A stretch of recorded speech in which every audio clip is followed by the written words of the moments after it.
నమస్కారం. తిరుపతి జేటీవీ న్యూస్కు స్వాగతం. వివిధ కారణాలతో వివిధ రంగాలలో వివిధ రకాలైనటువంటి సమస్యలను ముందుకు తీసుకొస్తూ వాటి పేరు మీద విద్యా సంస్థల బంద్ పాటించాలని చెప్పి విద్యార్థి సంఘాలు, కుల సంఘాలు, అనుబంధ సంఘాలు రోజుకొక కారణంతో విద్యార్థులను స్కూళ్ల నుంచి, కళాశాలల నుంచి బయట పంపేయడం మంచి పద్ధతి కాదంటూ Rayalaseema private English medium schools association విన్నవించింది. ఇందులో భాగంగా తిరుపతి ప్రెస్ క్లబ్లో ఏర్పాటు చేసిన విలేకరుల సమావేశంలో అసోసియేషన్ చైర్మన్ హరినాథ శర్మ, విశ్వనాథరెడ్డి, వాసు, శ్రీధర్, వెంకటేశ్వర్లు, గోపాల్, పలువురు విద్యా సంస్థల అధినేతలు కలిసి మాట్లాడుతూ విద్యా సంస్థల యొక్క ఫీజుల రాయితీల మీద, ఇంకో దాని మీద పలు విషయాల మీద వాళ్లు డిమాండ్ చేస్తూ విద్యార్థి సంఘాలు విద్యా సంస్థల మీద దాడులకు దిగుతున్నారని, ఇది శోచనీయమన్నారు.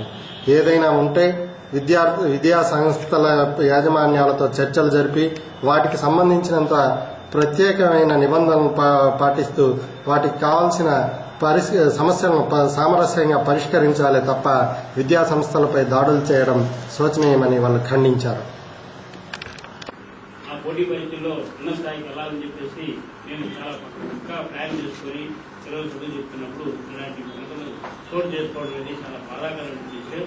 ముఖ్యంగా ఇన్ని సంవత్సరాలుగా ఈ తిరుపతి పట్టణంలో ఎటువంటి అల్లర్లు లేకుండా ప్రశాంతం జరుగుతున్నాయి.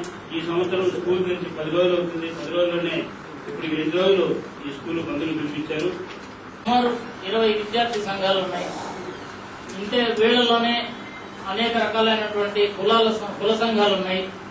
అనేక రాజకీయ పార్టీలకు సంబంధించినటువంటి వాళ్ళ అనుబంధ విద్యా సంస్థలు ఉన్నాయి. రకరకాలైనటువంటి ఈ యొక్క సంఘాల వాళ్ళందరూ కూడా ఒక్కొక్క రోజు ఒక్కొక్క కారణంతో తిరుపతి పట్టణంలో ప్రైవేట్ పాఠశాలని బంద్ చేయమని చెప్పి పేపర్లలో ప్రకటనలు ఇస్తూ, టీవీలలో ప్రకటనలు ఇస్తూ అర్ధాంతరంగా ఉన్నట్లుండి స్కూళ్లు బలవంతంగా బంద్ చేపిస్తున్నారు. దీనివల్ల విద్యార్థులకి, విద్యార్థుల తల్లిదండ్రులకి, విద్యా సంస్థల యాజమాన్యాలకి అందరికీ కూడా చాలా ఇబ్బందులు ఉన్నాయి. ఈ విషయాన్ని వాళ్ళందరికీ కూడా మేము ఒక చిన్న విన్నపం చేస్తున్నాం.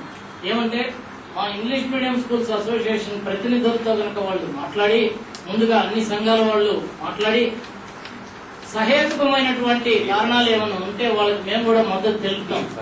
అది కూడా ఇప్పుడు ఈ రోజు స్కూల్ తెచ్చి 10 రోజులు అయిందో లేదో అప్పుడే సడన్ గా వచ్చి స్కూల్ మధ్యలో 12 గంటలకు వచ్చి మీరు స్కూల్ వదిలేయండి అంటే తల్లిదండ్రులు ముఖ్యంగా స్కూల్లో చేర్పించే వాళ్ళు ఉద్యోగస్తులుగా ఉంటారు.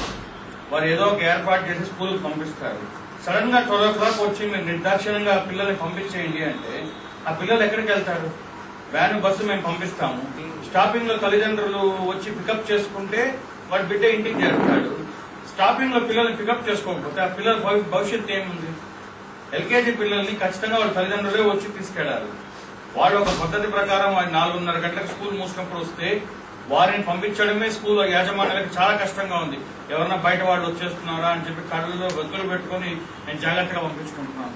ఇటువంటి సంఘటన విద్యాసంఘ నాయకులు, ఈ విద్యార్థులు, యువకులు ఎస్పెషల్లీ 30 మంది 40 మంది వచ్చేసి టక్కన స్కూల్లో దూరేసి బెల్ కొట్టేస్తే ఆ పిల్లలు ఎవరైనా తప్పిపోతే ఎవరు బాధ్యత చెప్పాలి?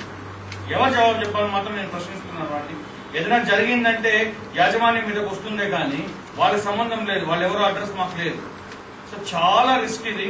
అసలు స్కూల్స్ కి నేను ప్రభుత్వానికి కూడా నేను విన్నవిస్తున్నాను. స్కూల్స్